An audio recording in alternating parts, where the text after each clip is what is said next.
Hey guys, DRX Athletics here. Today this video is going to be all about the glutes, aka the booty.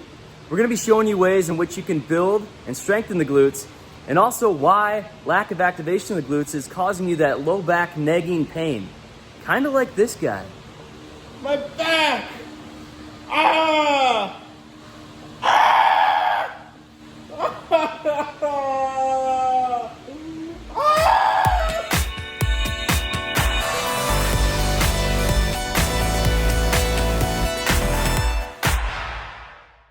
Hey, I'm sure a lot of you guys find yourself at chiropractor today due to low back pain. Well, a majority of this is due to weak glutes. This is why I want to stress the importance of building up your glutes and learning how to activate them properly. We're going to look at three of the muscles today: the glute maximus, the glute minimus, and the glute medius.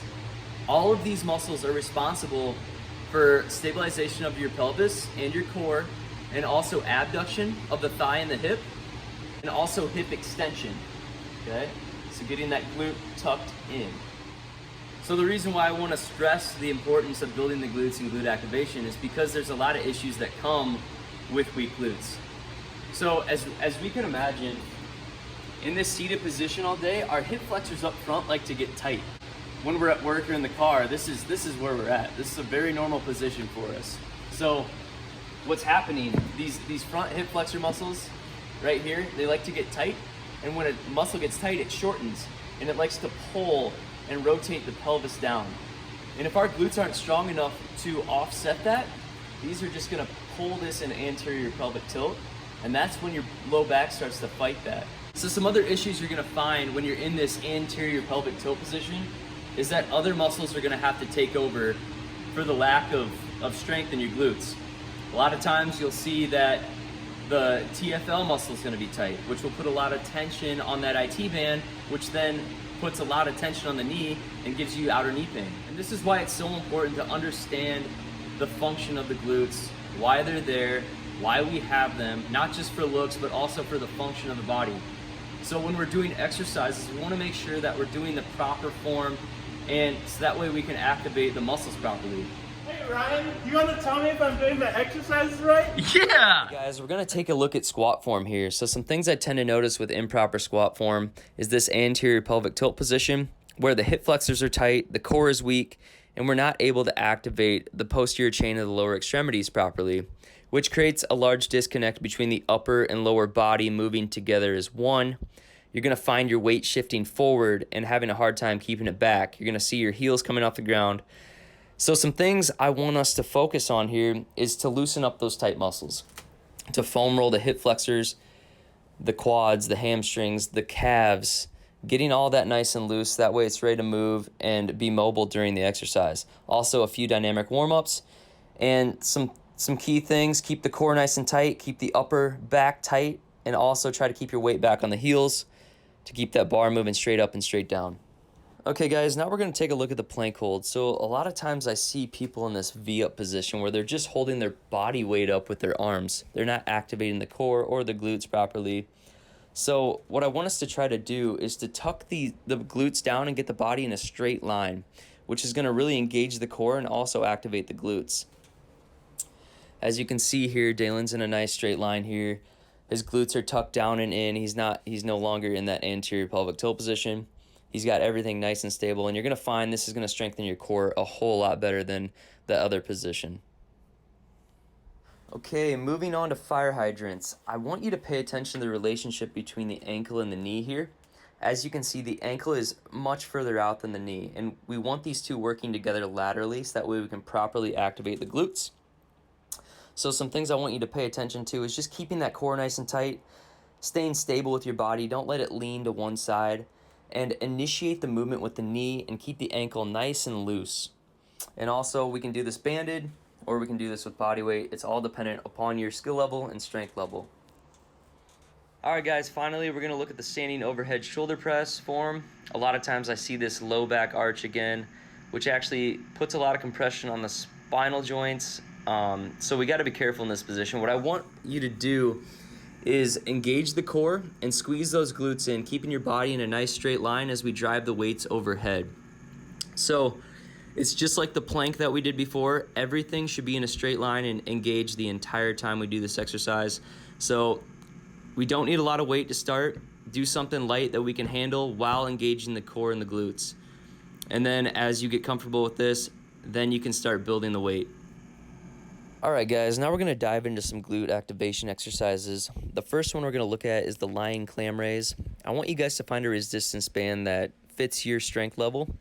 And then we're gonna put it around just above the knees. And I want you laying on your side with feet together. And we're gonna work the knees away from each other, okay? I want you to focus on a 4-2-2 tempo.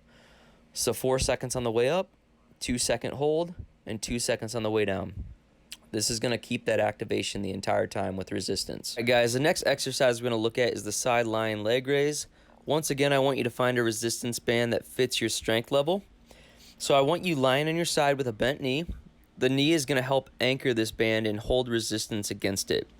And then I want you taking the other leg, and we're going to work that into extension, and then we're going to work it up to the ceiling, okay?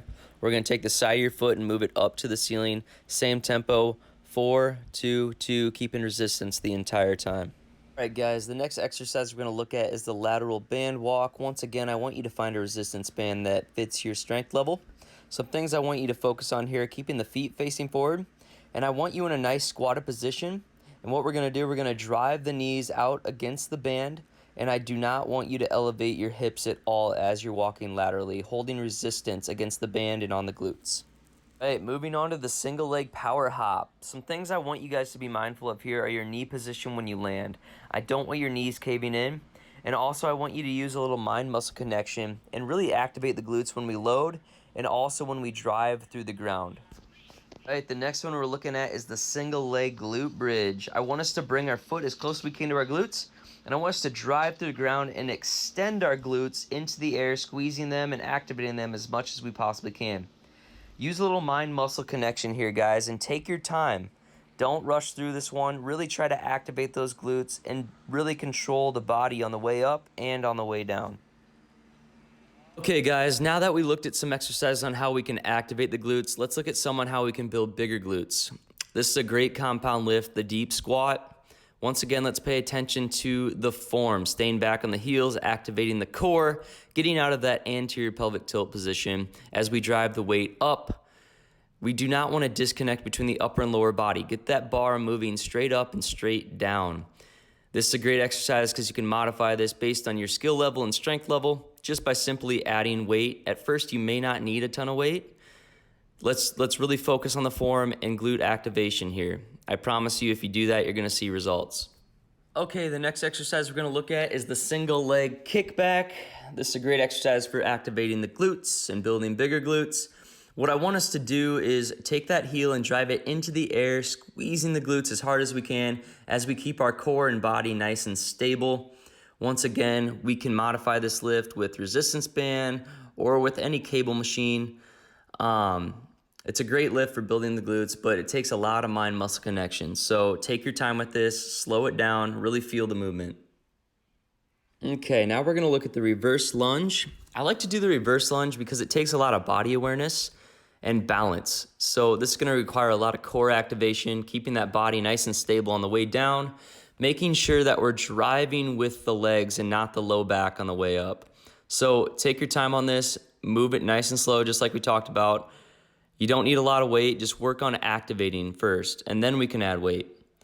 Another thing I want you guys to pay attention to is the knee position. I don't want it driving out over the toes, and I don't want it caving in.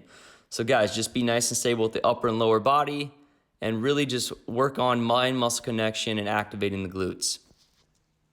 Okay, now we're gonna look at the hip thrust movement. This is a great exercise for building the glutes, also increasing athletic performance and speed. So what I want us to do, just like we did on the single leg glute bridge, we're gonna bring those heels nice and close to the body, get the weight just set across the hip line there, and we're gonna drive and squeeze the glutes into extension, activating them properly, keeping the core and the body nice and stable, really working on using the ground, driving through your heels, okay? I would recommend doing the activation exercises prior to this. That way we have a good mind-muscle connection on what we're doing.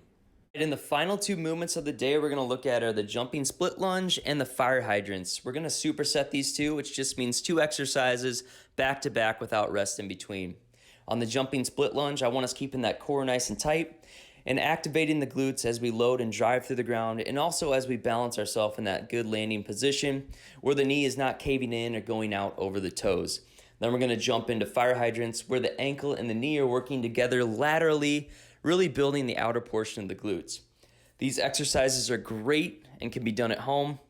They'll alleviate the back pain, they'll stabilize the core. All you need is a resistance band that fits your strength level. And if you like this channel, please like and subscribe it. Also, comment below if you have any questions or if you want to see some additional videos in the future. Thanks for watching, guys.